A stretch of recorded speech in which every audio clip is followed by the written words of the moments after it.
Good evening and welcome to the stream this evening, and we will carry on with this eagle owl and working on the foot. So to do that I need a chisel. Specifically I need this flat chisel.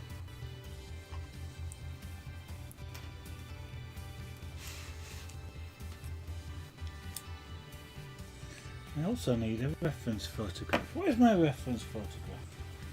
There it is.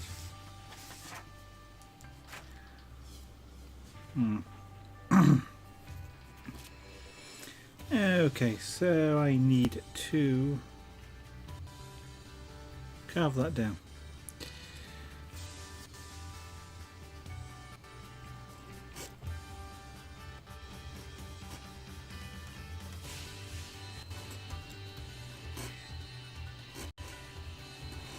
So what I'm going to do here is form the top of the foot.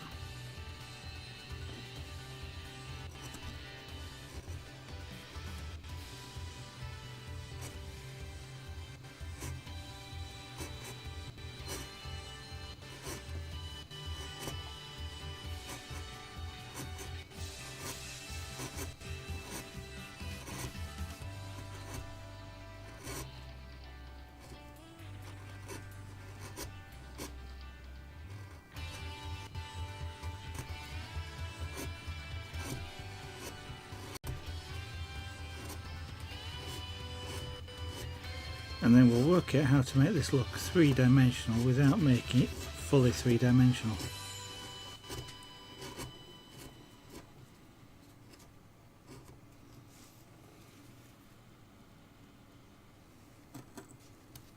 Because I don't want to undercarve that if I can avoid doing so.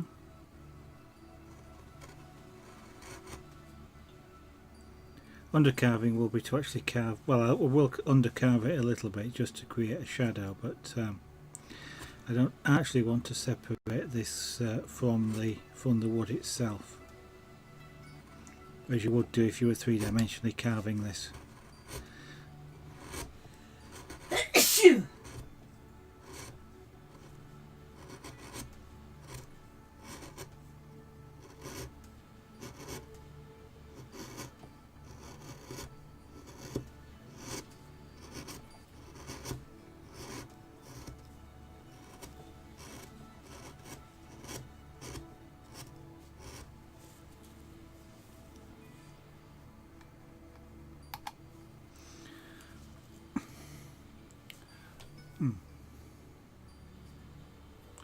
I think what I'll do is I'll zoom in on that a little bit.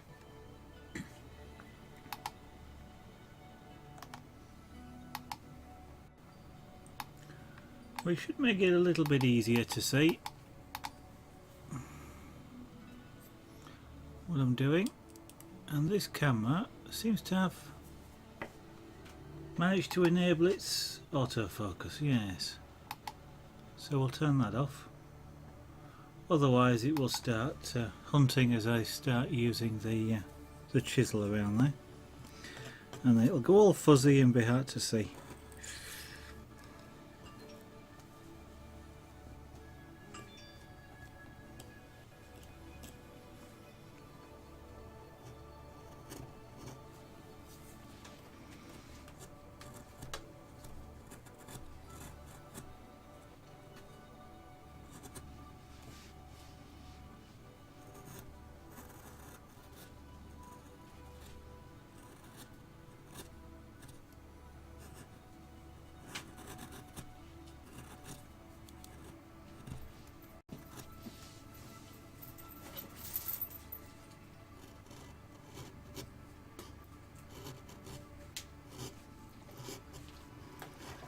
Hello Felix. That black furry thing is Felix. So good evening Felix to the stream. Pussycat, hello. You want to sit on my knee? You actually want to sit on my knee? What's matter? What's matter? You just want to sit in the very place where I want to use sharp chisels. Do you think he's trying to tell me something? You can see him here. He's sat here now. Obviously, I can't carve with him there just at the moment. I will move him in a moment. I just want to see what he's up to because he came dashing in and came over here, and then he probably actually wants the chair I'm sat in, because that's usually what he does. He's sat there waiting for me to move. But let's move your tail, pussycat, because it's around some really sharp chisels, and I don't think you'd enjoy them cutting you. I don't think I would, so I'm sure you wouldn't. So what are you going to do? I know everybody watching would probably prefer to watch you than me, but you're just sitting there being a wise cat. You're going to go behind the monitor and lay down there where it's nice and warm? No, you're going to sit right in my carving path, aren't you? You're even tucking your paws up to me nice and neat for the typical pussycat sitting pose. He's doing the photographic model thing, which cats always seem to do when you're taking they sort of tuck the paws in nice and neat, and they wrap the tail around themselves and look generally photogenic. Except I haven't got a camera. Well, I suppose I've got two, which maybe is what he's after. But if he's after being photographed, he's in the wrong place. And yeah, you don't know this though, do you? You're just totally ignoring me, and now anybody who's watching has gone. So I'm talking to an empty stream, so there's nobody to watch you, pussycat. He's totally disinterested in what I'm saying. He's staring over towards Lady Zara and completely ignoring me. He's not looking at me, he's not flicking his eyes or anything. Hiya! You are absolutely and totally ignoring me. Here I am talking to your furry face, and you're completely ignoring me. There is absolutely no indication at all that I even exist. Is there? You are completely ignoring me. Eh? I move and twiddle my fingers and you completely ignore them. Ah, you are looking at me out the corner of your eye. I can see you. You're ignoring me, but you're looking at me out the... Alright, so you're going to turn your head away from me. Just to prove a point. You're actually going to look in totally the opposite direction, pussycat. I don't know what it is. Him? No.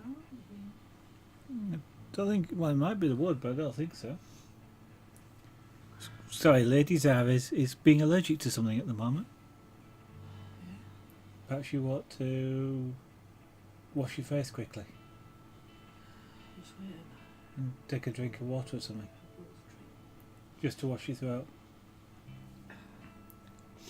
Within 22 seconds. Okay. Sorry guys, just it can get serious, can an allergy like this, so I'm just a little concerned about Lady Zara.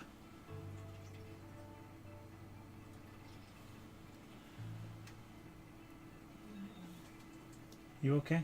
I'll go wash my face and take an antihistamine. You I don't know what's sorted whatever it was you I were... don't know what, yeah, I don't know what's... Yeah. Okay.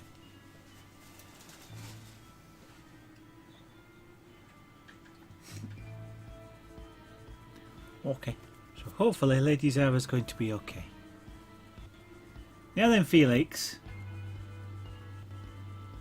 Let's move Felix. Come on. That's it. There's a good boy. Go on, carry on. Keep going. Keep going. Don't sit on the keyboard. Keep going.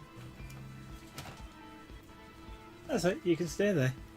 Right. Can we go back to carving now? Hopefully Lady Zara is going to be okay. She'll tell me in a moment. I hope.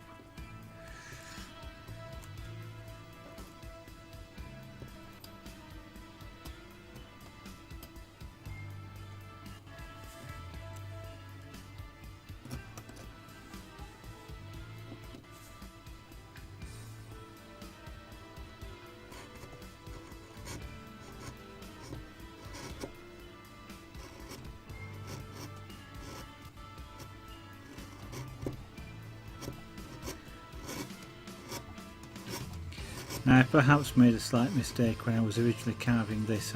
I carved it and I should have carved it over the top so it joins a bit like it's doing here. It would have saved a little bit of wood, but it may be that it's alright as it is. I could potentially it was carved too high anyway.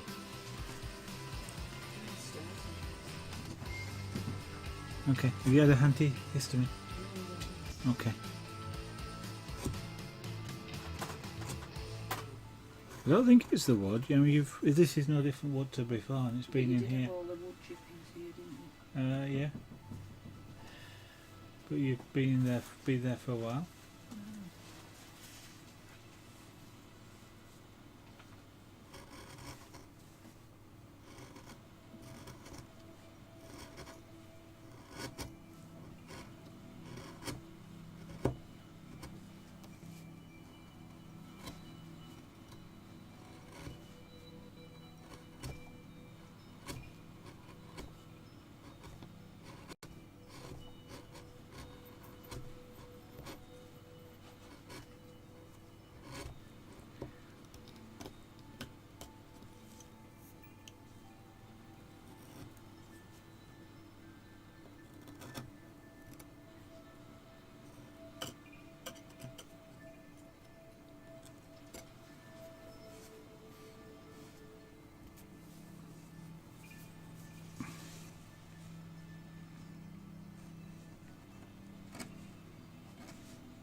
A little bit of an awkward direction to carving, but do now is just round this off a little bit and we'll take a look at what it looks like.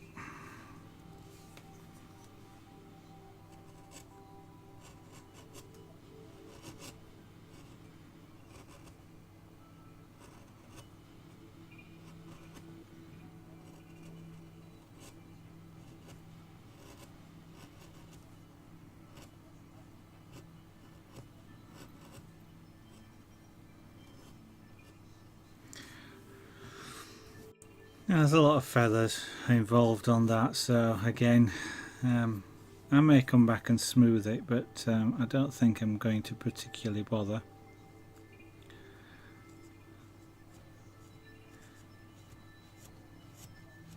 Yeah, on the reference photograph, the feathers are on the feet sort of make it look a little rough, so but I'll probably decide once I get closer to finishing it that exactly what to do and whether I want to come back and smooth this off or not. Now then, let's take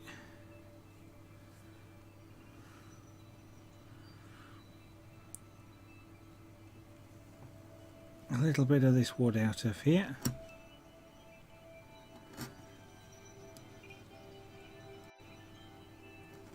To reveal a little bit more of the claw.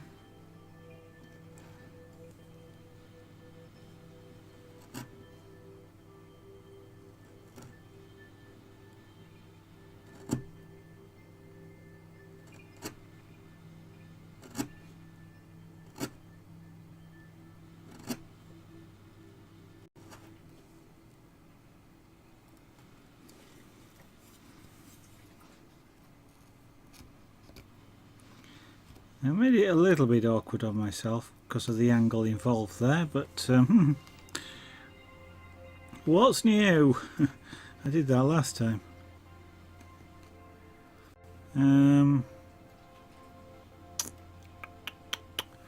Probably it's a good idea at this point, just for that area, to switch to using this, which is a little tiny round gouge. Don't know if you can see it. It's a little tiny thing, but it is actually U-shaped. It's a U-shaped gouge. You can just about see it there as opposed to V-shaped. Move that chisel out of the way.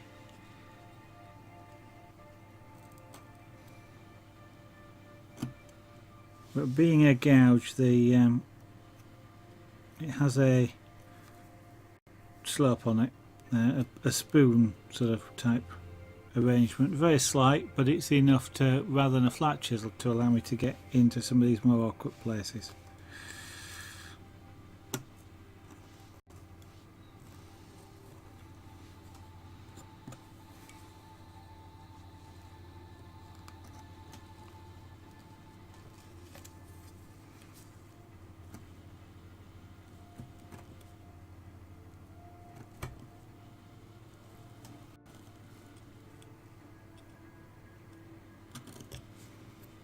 Yeah, I've got a little bit of shaping to do around in there, but we'll see about that in a little while. Now then, let's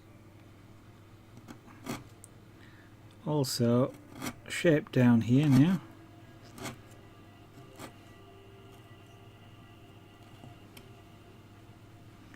Come back to that. So just round out. This is kind of the front before we get into the actual claw itself, which is actually around about there. Yes, I'll probably carve that background down a little bit more as well.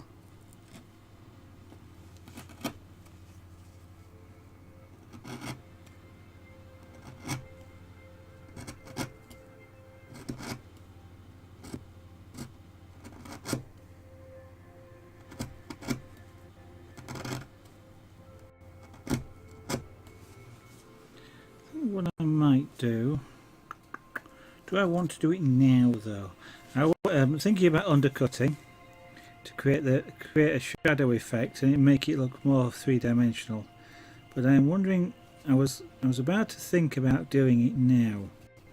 But what I'm actually thinking of is not doing it now, because if for some reason I've got to carve this further down, and I think I'm probably going to, if I've undercut it, then I'm stuck. If I don't undercut it, if I leave it solid like that, it means I can come back, I can undercut it later. You can only undercut once, and once you do undercut, you're committed to that undercut, and you can't do anything about it. So if I'm carving wood away like I'm doing here, then this claw, finger, however you wish to describe it, can only get thinner. I can't maintain a thickness. So if I leave the undercarve until I'm fairly sure I don't want to take this down any further, i.e. I've probably done the rest of the bird as well, then I'll be sort of fairly safe in doing the undercut.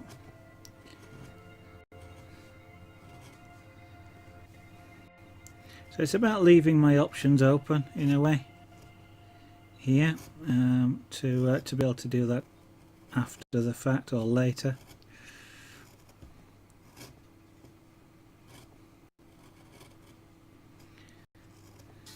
I know my fingers look really close to the blades here, but if you watch closely you'll see my thumb moves alongside the blade, and therefore it's highly unlikely I'll be able to cut myself, because you really only cut yourself when a blade moves relative to you.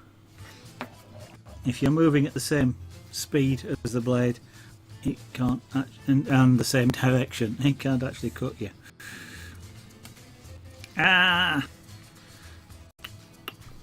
Silly thing. I've actually split a piece of wood there. That's because the grain is so parallel to this thing. I've actually broken away a piece of wood, which has damaged the piece. You can only just see it, but it's actually there. It broke away, and that's there. That's very close to being a problem. Very close, but not actually. I'm going to get away with it because the feathers stop there, and then you get the claw, and the claw obviously can be sheathed, so it actually goes, so it can pull back a little bit, so the feathers come over, and then it's a little bit like your fingernail, comes along, goes down, and your nail comes out. It's doing that, so by pure coincidence, the fact that I just broke off a piece of wood actually isn't detrimental, but that's pure luck. Elsewhere it would have been more of an issue. So I'm actually carving a detail I wouldn't normally carve at this point, and it could actually mean it will go away, but and have to be carved in again. But for the minute we'll work with it and just carve that little detail in there, which is the edge of the feathers and the start of the claw.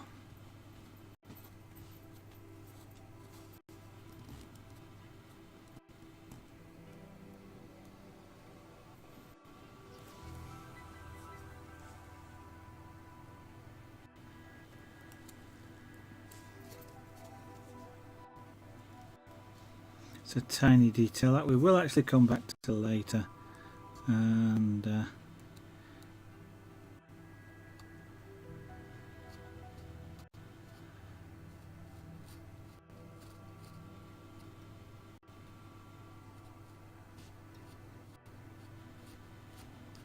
look at again. Now then, one of the things I want to do in here is probably use a gouge, and possibly this one. So I'm going to make use of the rounded shape of the gouge, because I've cut when I was rough cutting this, I cut it using a square chisel, but it's actually round or curved. So what I'm going to do is take advantage of the gouge having a curved blade, just to come in there and create that rounded underneath shape.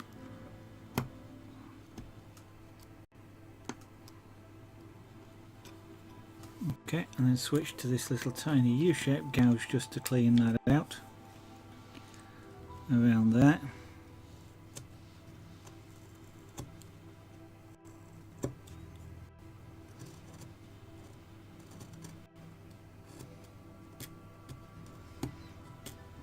Again, I'm not bothered about smoothness here. This is well, it was actually a handler's glove she was sat on, because this bird is female, but I've drawn it as sort of a stick or a twig, branch, and of course branch has bark and bark. Okay, some trees have smooth bark. This one isn't going to have smooth bark. It's going to have sort of half and half. I don't know, maybe something like a birch tree, silver birch, something like that, where you get smooth bits of bark and you get rough bits of bark. You see, when you're the artist, you can make changes like that without a problem. So suddenly, yes, rough bits, that's acceptable now. It's a silver birch. Okay, I may do some more shaping around there, kind of as I've done here. In fact, actually, that's probably actually not as bad as it looks. I was going to say that's a bit wide, but it's actually not. Now then, the thing about this, okay, so this is its other claw, and what I want to do is, so this one is kind of opposite that.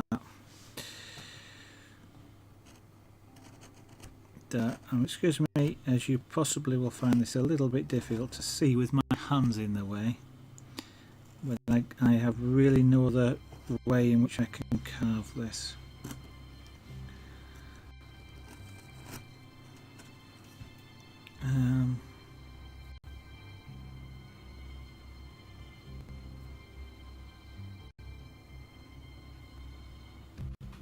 And I am seriously thinking about just carving that away altogether.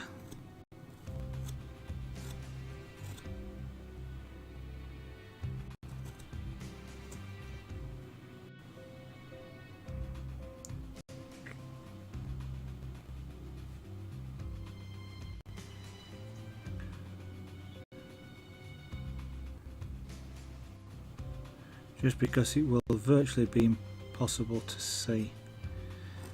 In fact, I'm going to apply a little bit of artistic license to start with. Let's see what I can do.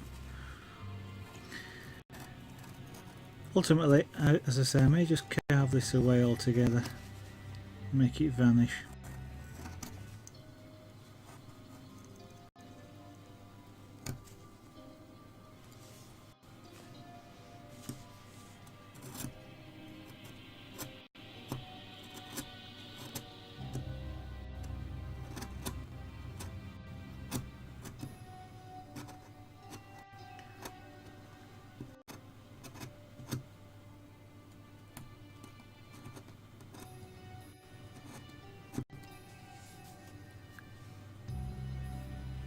Yeah, I think I probably will make this vanish.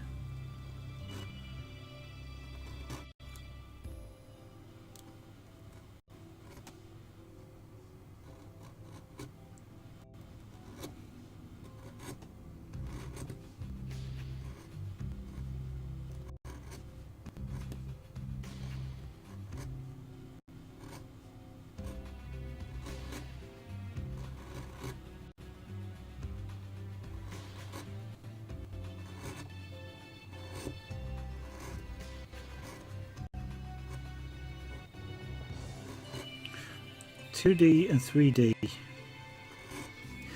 daft as it sounds, are completely different. How you do something in 2D doesn't always translate to how you might do it in 3D.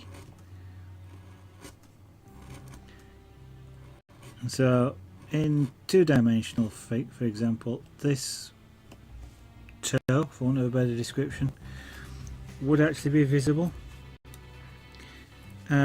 But the two-dimensional representation of the 3D position puts it in a way which, if you carved it that way, would look odd. You've got to sort of deconstruct the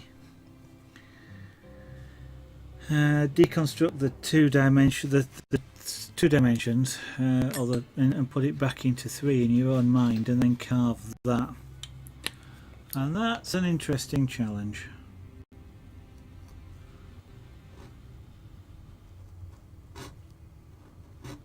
Of course, that's just part of the work of being the artist, but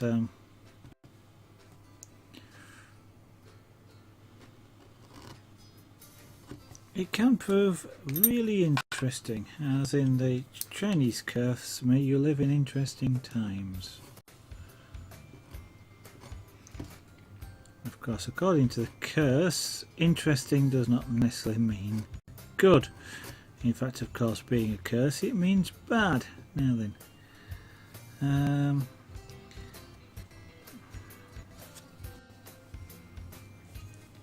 so I'm going to want to come down at a slight angle there.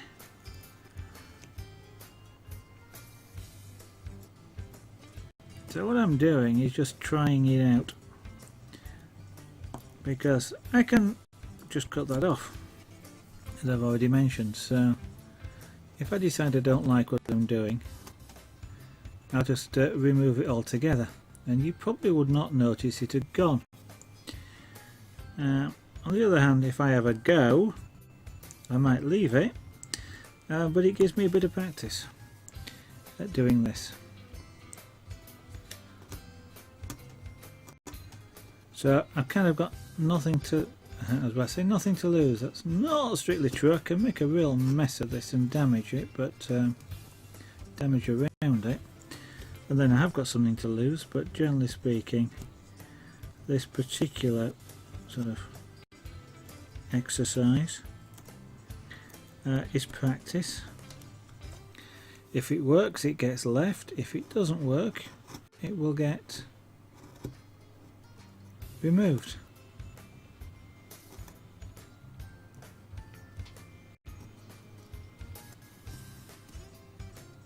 Now I was just thinking then, it's a long time since I've actually had a full practice piece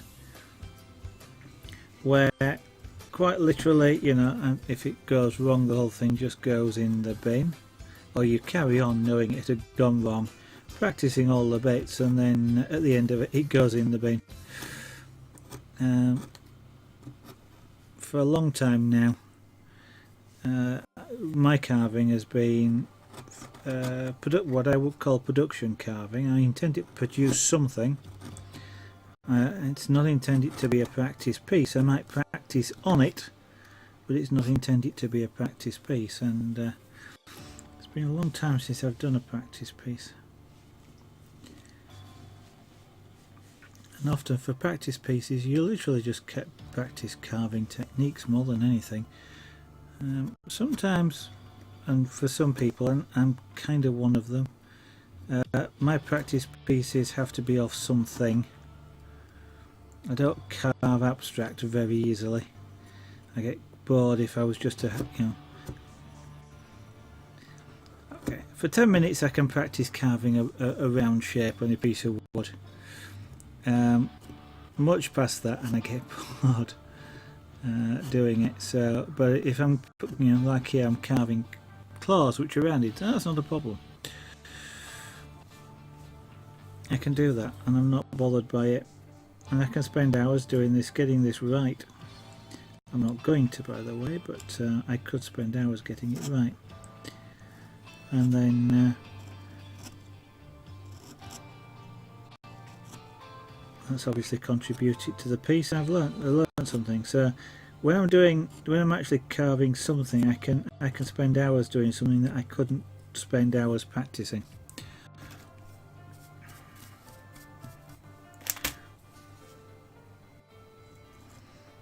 So when I do production pieces, I always have to be aware that I'm going to take longer doing them than I would do, because I'll practice things as I go along. I mean, this, for example, I'm fairly sure if I was doing this as a commissioned piece, I wouldn't bother with this. I'd just straight away cut that off and just not bother with it. But it's not a commission piece, it's just something for me to do, and therefore I can spend the time practicing things like this, and I'm still not liking it, so ultimately I think this will get cut off.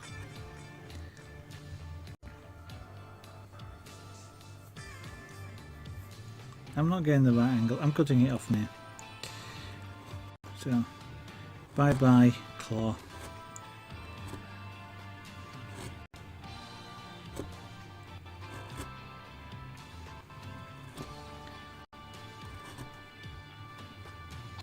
So the bird's got its claw wrapped tightly around something, so you can't see it from the front. Always a story to tell, you see. As long as you know the story, you can explain why you can't see something, for example, that you might otherwise think you should be able to. I'm in control of the story, it's my story, so I can actually say what I like. Of course, you don't always need a story for something that you're carving, but it's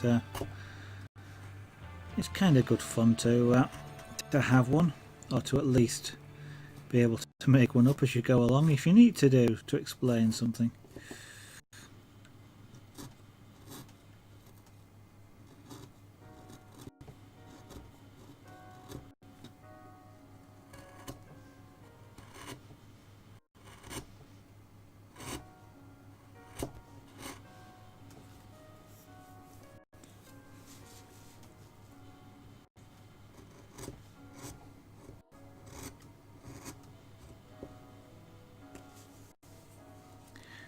Twitch is quiet tonight.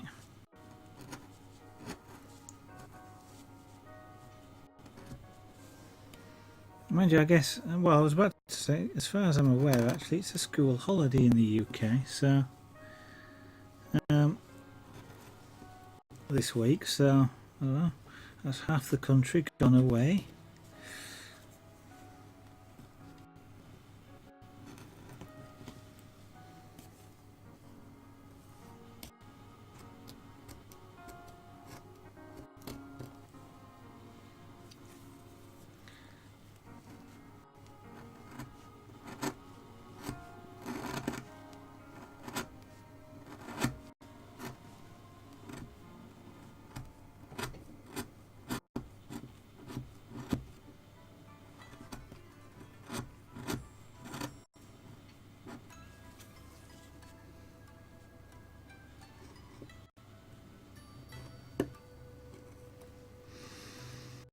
Okay, well, we'll come back again, as I mentioned, come back to undercut that perhaps, or reshape it a little bit later. Now we've got a back claw here, which I need to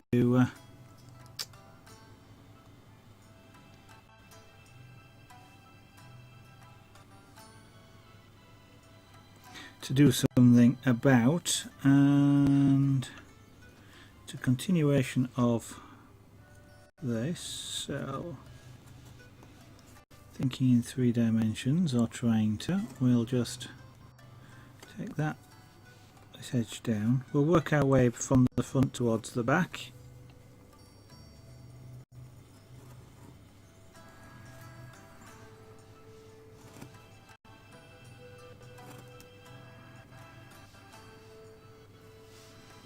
Now the inside I've got to do, so it's kind of doing that sort of thing. So I'm going to, yeah, that would actually, because this is the point of the claw, it's going to be sort of pointing backwards more than I'm showing it here.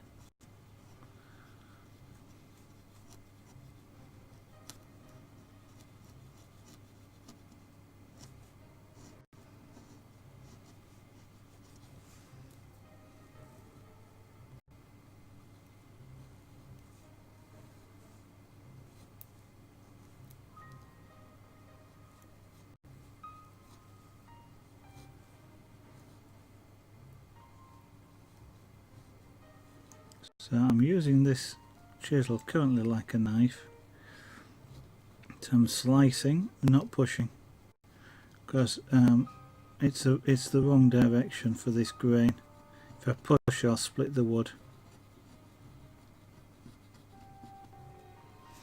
Now then, what that's telling me is that I actually probably could do with taking this a little bit further back as well, just around here, just to give me a little bit of distinction between the claw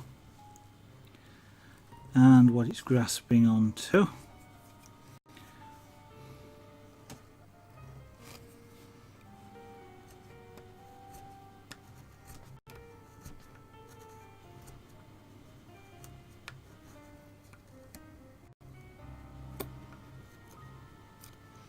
Right, I will need to get in there with some round chisels in a little while, but not just for the second.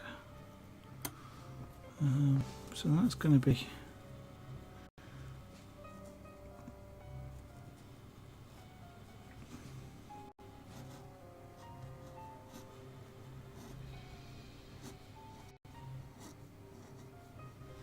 what I'm going to do now is carve a curve on this.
Okay, now I'm going to try and get in there on that curve and cut the inside of this claw.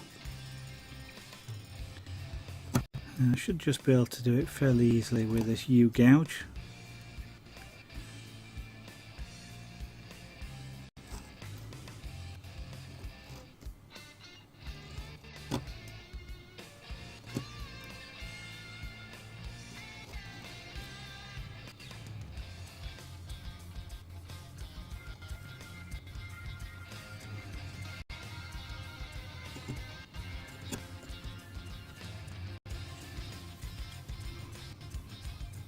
Sorry, I'm covering up what I'm doing, but I just need to get in and hold this chisel perfectly, I was going to say straight, well, hold it so the blade is straight in order to get the curve that I want there. Okay, and then I'll get a tiny gouge here just to clean up around the inside of this.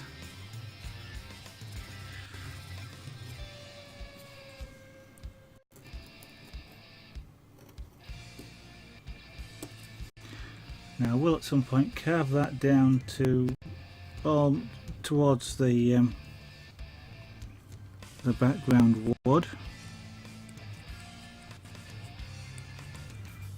so that it looks as though it's digging into the wood. It's stood proud at the moment, but I don't want to go too deep on that until I know a little bit more about exactly how I want it to, the depth I want it to be. This was intended just to be a rough carve to give me some sort of idea of shape and positioning. I spent more time on it than I intended. All the way up.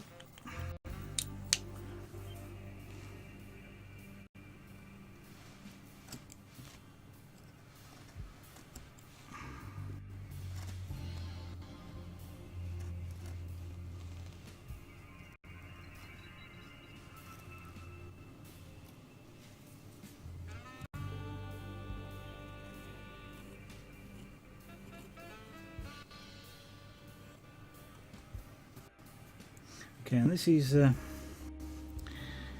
its fluffy sort of fluffy top's legs.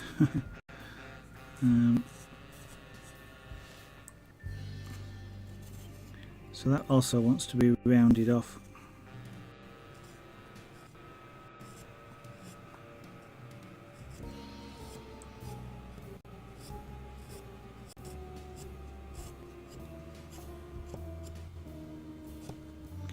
And it probably wants a lot more rounded than that, but again, as I say, rough carving, give me an idea of what I need,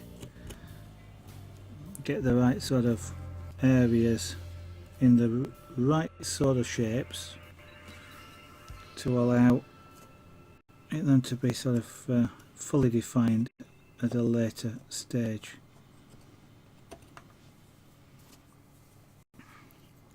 Now there will be a cut out of that as well, but again, certain details I'll leave till later,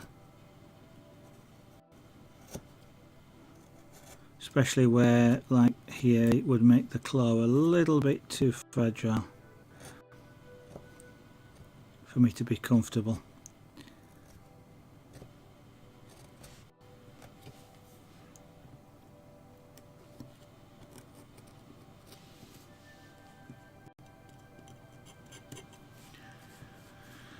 And I'll probably cut that back a bit further as well. I mean, it's meant to be rounded, so I will be doing some work on that. That twig will probably change shape as well.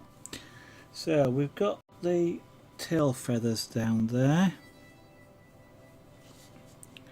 So we're going to carve some of that away.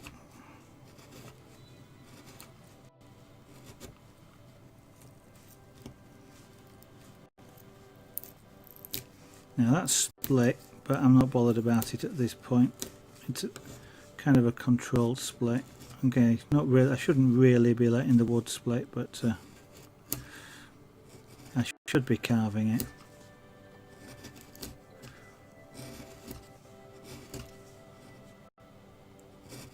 But at this stage I know where it's going to split, so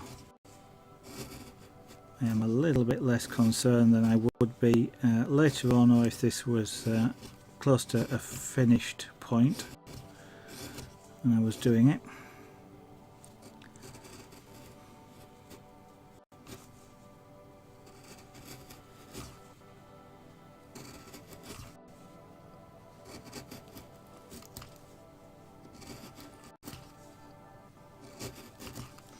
In some ways, actually, I kind of wish I was doing this as a full 3D carve. It would be a lot harder, especially for me. I've not done many 3D carving, but things like this, the tail feathers are quite thin. This will be quite a block of wood. I will undercut them just to help, but it will sort of look quite blocky. Now this is the underneath of the bird, yeah, so what I can do is just come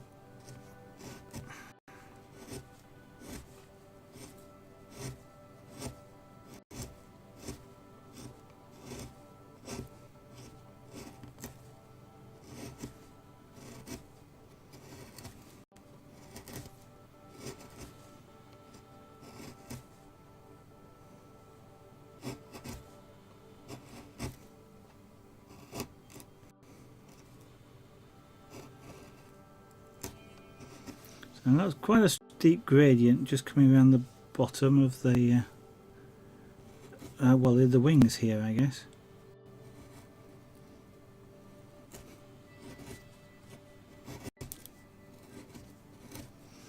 So I think what I'll do at this point is switch back to a gouge,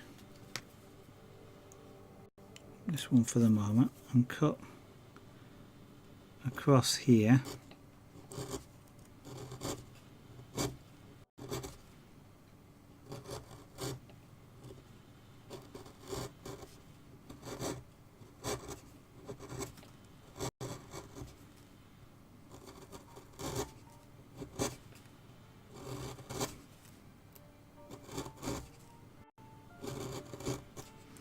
Gouge out allows me a slightly more controlled cut across grain like this, and also produces me this rounded edge shape.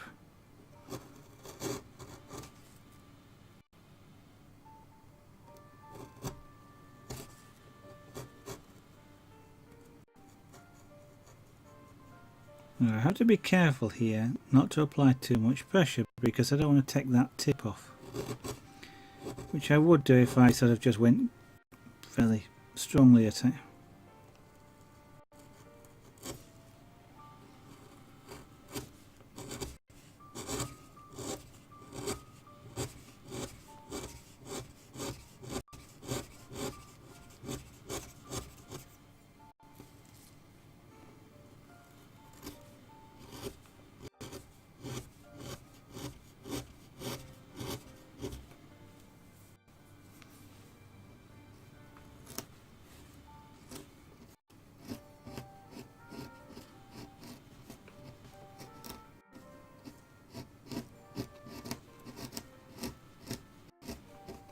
Yeah, even with this I'm getting wood splits.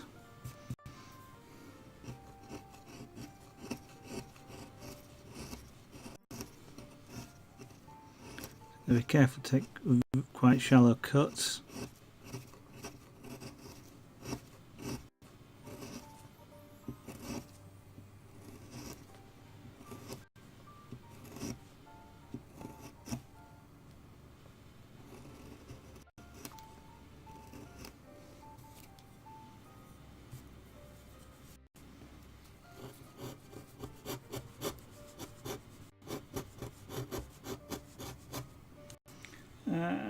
Now these, that's the tips of the... So I've got one set of wing feathers there, and then I've got a step. Okay. So this is kind of like an understep part of the bird, right?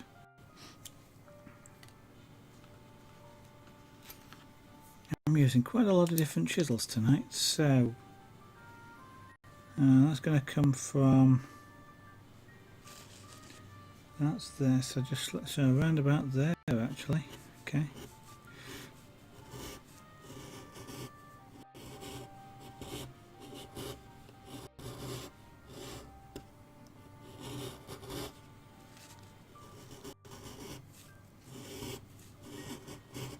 So using a V gouge here, it kind of allows me to draw a line, which is quite useful.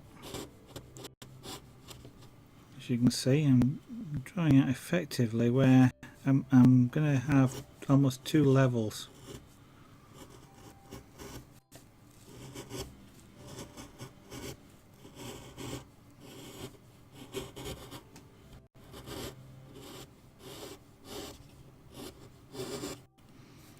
Now that may be enough. I'm going to need to exaggerate it slightly, as in it's not going to be as deep as it looks.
Right.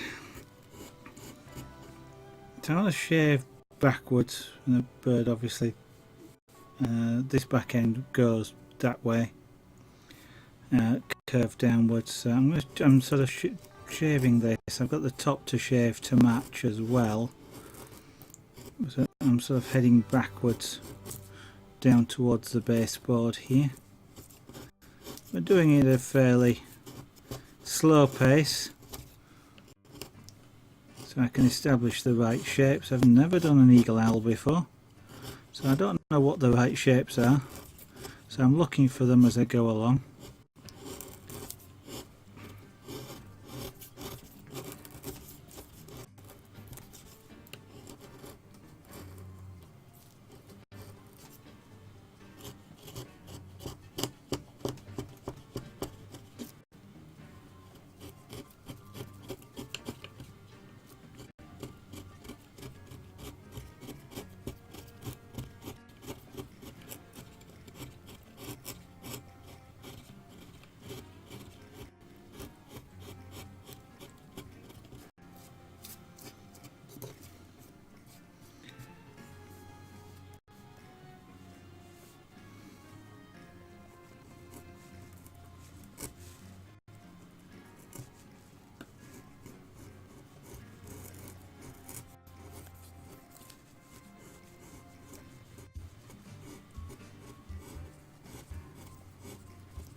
Now I need to take this down as well.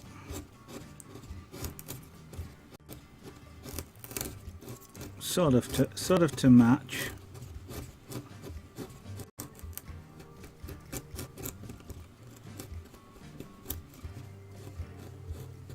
I'm going to be really careful. I am splitting the wood. I don't want to split the wood, especially around here.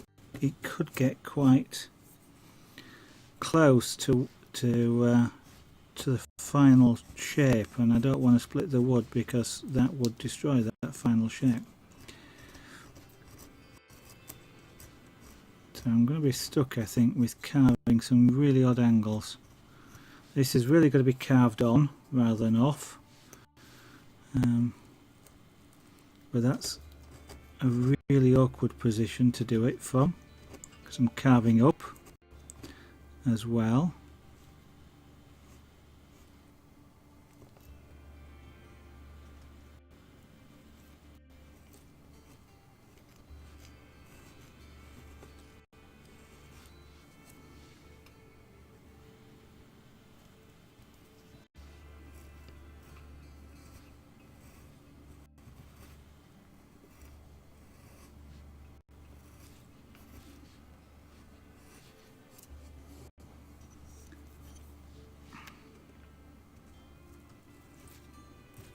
And I'm still splitting wood.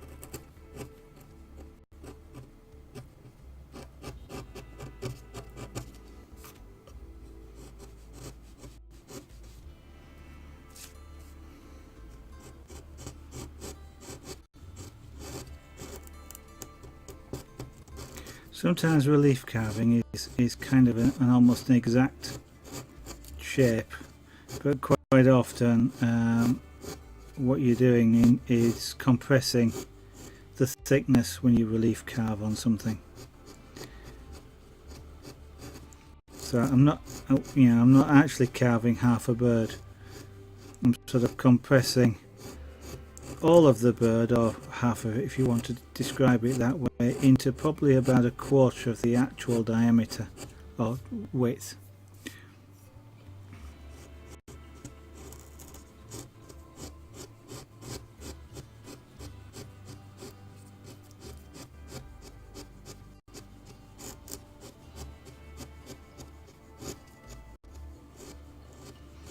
But it should, and I was about to use the word read right. Well, that's kind of it. Read here means it kind of still looks okay. It looks correct. You look at it and you don't go, "That's an odd shape." Your brain goes, "Yeah, that's okay."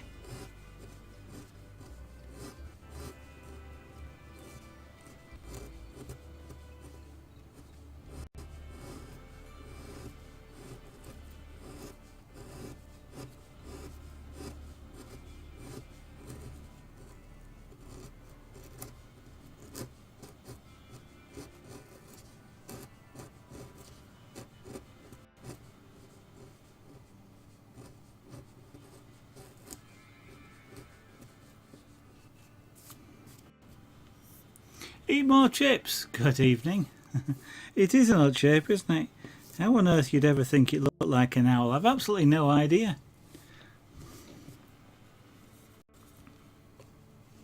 We'll do something. We'll fiddle with it. You know, we'll cheat.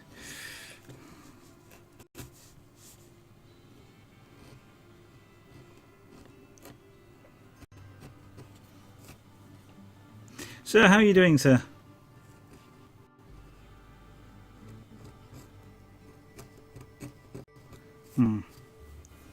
I'm making a slight mess of that. Come back to it.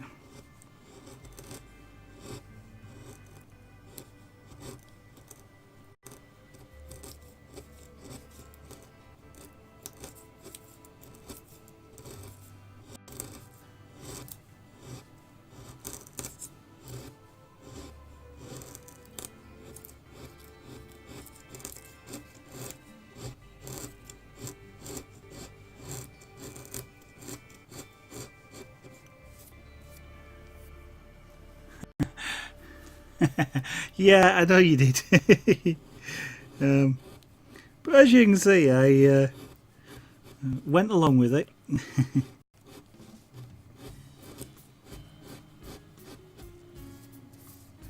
Not too bad. I am getting nervous as the week progresses because, as you might recall, I had a job interview on Friday of last week, and the longer it progresses this week, the more likely it is that I've got the job, subject to certain things. I mean, I may well be just sort of deluding myself there, but the expectation was that if I hadn't got the job, I'd get to know sooner rather than later. So the longer it goes on, to a point, the better for this week anyway. But once we get into next week, then the shorter the better. But it is kind of, I am getting nervous.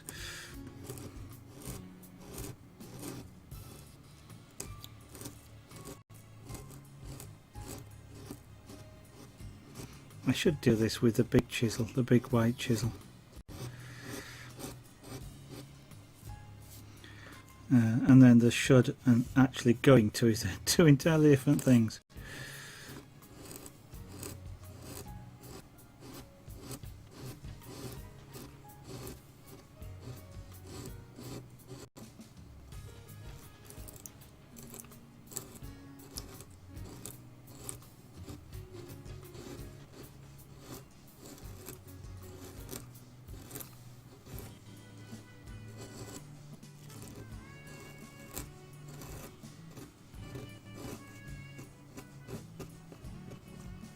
Although maybe going to is going to come into it as well.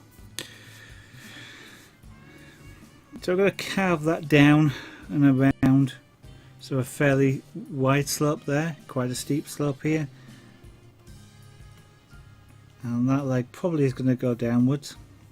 Almost certainly, I think it looks too proud to me, too high now. Although it may look better once I get these tail feathers down and near a more acceptable depth. But don't really want to do those until I know where this is, so that's why I've moved back onto carving this bit of the bird, the flight feathers basically. These are its wings folded over its back.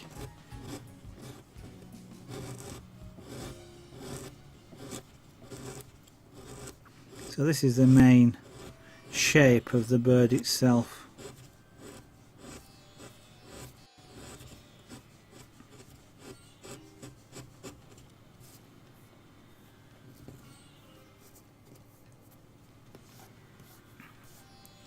Right, having spilt one lot of wood shavings all over the floor, I'm kind of keen to make sure that these don't go the same place.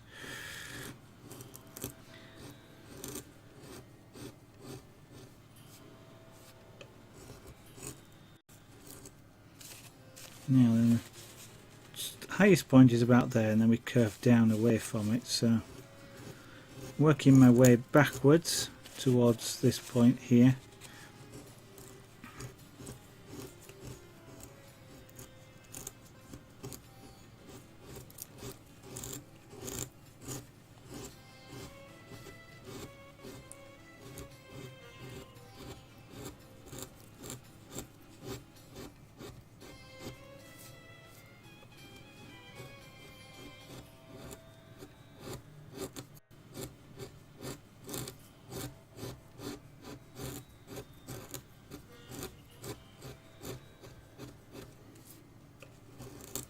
Taking it steady because I don't want to take big chunks, mainly because I'm not quite sure how much I want to cut off, and if I take a big chunk I can't stick it back on. If I take small shavings, okay, I can't stick them back on, but they're close enough to the actual position I want when I get there to if it's a little bit less, it won't matter much.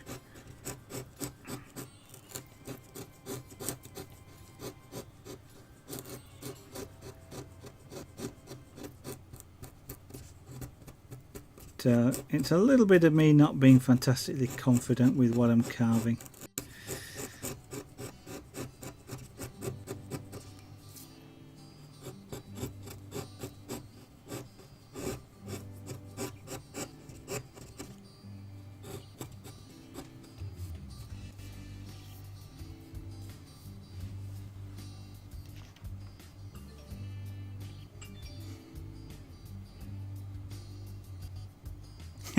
No, it doesn't. It doesn't. Whilst I've never worked for an elevator company, I work in telecommunications, so I have worked with at least one of them, and you get to learn quite a bit when you're talking to your customers about things. So yeah, they are quite fascinating things. You know, the mechanics involved, you know, why there's a counterweight, for example, so that the motor only lifts the people, not the cage. The safety measures on it, the fact that the thing that you see in films where lifts go crashing down lift shafts just basically can't happen. Not with a real lift, that is. It happens in movies, doesn't happen in real life. And the control systems that they actually sort of use to be able to, you know, work out whether a lift should stop, or if you've got two or more of them, which one should stop where and when. It does get really fascinating. But you know, that's me. I find it fascinating. I'm sure to some other people that would be really boring, but no, it's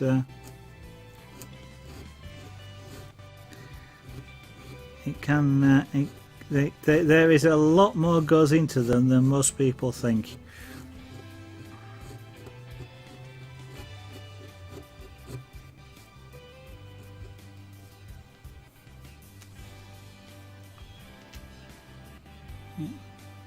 Even things like on the top of a lift, there is an emergency stop button that's actually on the top.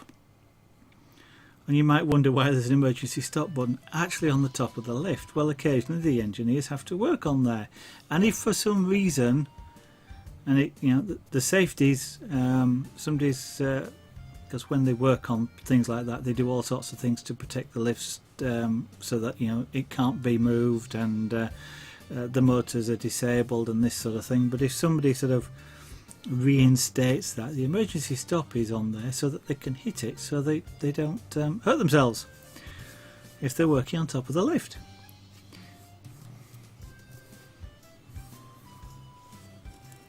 So all sorts of things that you kind of wouldn't think about.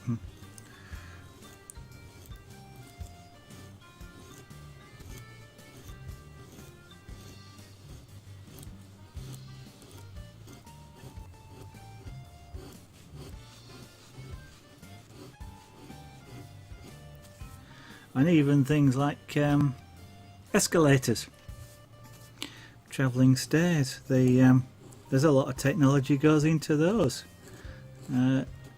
The handrails and the foot treads are independently driven in almost all escalators, and they go to quite a lot of trouble to keep the two synchronized, so that when you're holding onto the rail as you're going up or down, you don't end up falling over because one's travelling faster than the other. Yeah. And of course then when you get into I mean, that's cable lifts with a drive motor at the top. You get them with a drive motor at the bottom. You get hydraulic lifts, big pistons driving things up, and things like that. And so yeah, escalators are relatively simple in a way. I mean, it's a set of stairs on a chain, fastened to a chain, and the chain goes around a motor. But that seemingly simple sounding thing actually does hide a lot of complexity. mean, how how the stairs stay level, and then collapse onto each other when they go, go back under and round and go down again to come back up again at the bottom. There's it's all to do with because the treads run on 2 tracks on either side, and that's what keeps them in their position. But just something like that is in itself quite an interesting thing as to how it's actually done. There are some shops, I've seen them in London, where the actual underneath of the escalators are actually encased in glass, and you can actually see what's going on. So if you ever end up in, I've forgotten the stores, but if you ever end up in sort of some big stores, especially in London, that have escalators, just take a look and you'll be able to see.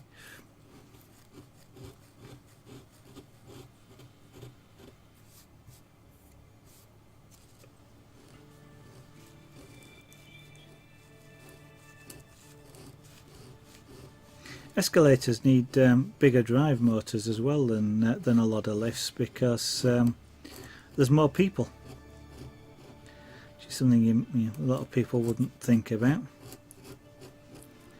You may have sort of 50, 60, 70 people on an escalator going up, where you may only get 10 in a lift. And you don't, well, I was about to say you don't have a counterbalance on escalators. You kind of do, in that there's the treads going down that balance the weight of the treads going up, but friction gets involved in that as well. So designing the things is a whole lot of physics.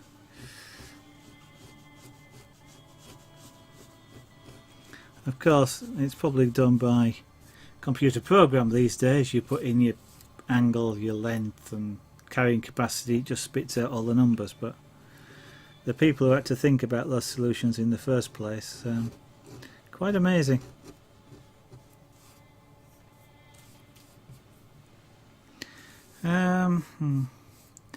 Well, I actually was intending to stop about 9:30 today. I've got 1 or 2 other things I need to do. This job thing is throwing my schedule off in terms of being able to stream anyway, and affecting when I can start and when I get to have my tea and things like that. So I'm afraid we're getting towards the end of the stream for this evening.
You can't expect a stream when I say, well, I kind of, you should, if I say I'm going to be on, you should in theory be able to rely on it, but unfortunately at the moment That's why I don't say for definite that I'm going to be on tomorrow night, for example. I intend to be on tomorrow night, but I do encourage anybody who's watching that would like to see me do more of this, or any of the other crafts that I do, to follow me on Twitch and Twitter as well. I do try, well, Twitter, there's a message definitely goes out when I go live, and I do try, if I'm going to have a problem with streaming, like last night for example, certain family matters came up which meant I wasn't able to, and so I do tend to try and tweet if there is going to be a problem that's stopping me streaming, just so that you know not to bother to come looking. So I do encourage anybody who would like to see more to follow me on both of those, and then as I say, you're more likely to find me around. Okay, more chips. Well, have a good evening. Thank you very much for dropping in. I'm going to close up the stream as well. The train, there's a couple of train stuff. Eat more chips. There's the fluffy wool looking ones which are circular, which is Punchcraft. And he says looking for the square ones, the brown ones are Pyrography. I'm assuming it's one of those that you're talking about. The red one. Okay, so if it's red, it's the Punchcraft. So yes, it is. That's a class 66. So I'm assuming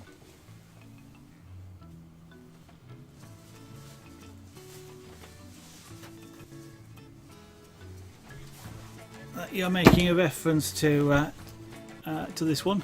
He says, trying to hold it out of the. That's 12 inches of. Sorry, I can't get it all on the camera without moving the camera, and I've got my hands full. So yes, this is available for sale. Tell you what, they're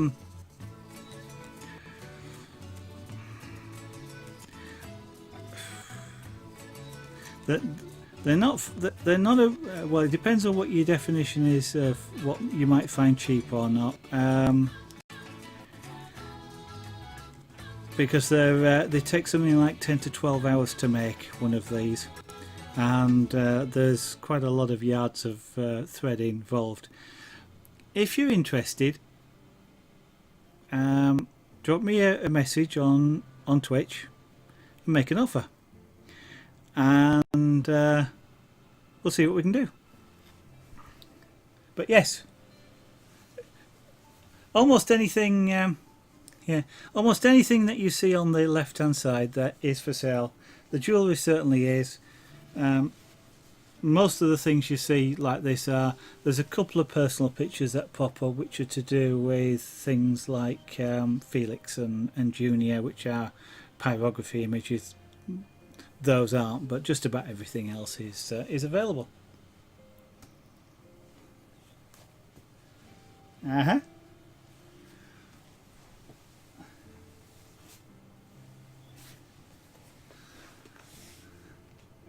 Okay, eat my chips. Well, as I say, drop me a message. We'll see. Let's see what we can do.